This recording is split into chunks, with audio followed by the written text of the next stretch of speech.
ఓం నమ శివాయ. అందరికీ నమస్కారం అండి. సీతారామ ఛానల్కు అందరికీ స్వాగతము. ఈరోజు సోమవార వ్రతానికి గల మహత్యమును గురించి తెలుసుకుందాము.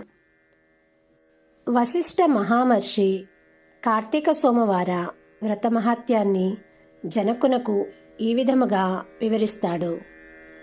నిష్ఠూరి అనే స్త్రీ గారాబంగా పెరిగి తప్పుదోవలెన్నెన్నో తొక్కి వివాహమయ్యాక భర్తను కూడా మోసగించి కాలక్రమంలో మరణిస్తుంది.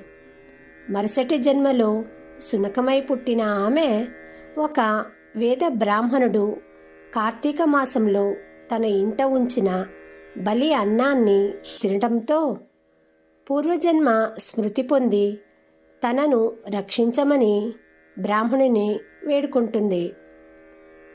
తన కార్తీక సోమవార వ్రతంలో భాగంగా ఉంచిన బలి అన్నాన్ని తినడం వల్ల కుక్కకు పూర్వజన్మ స్మృతి కలిగిందని గ్రహించి దివ్య దృష్టితో విషయము తెలుసుకున్న బ్రాహ్మణుడు తాను ఆచరించిన ఒక కార్తీక సోమవార వ్రత ఫలాన్ని ధారపోసి ఆ కుక్కకు ఉత్తమ గతులు కల్పిస్తాడు.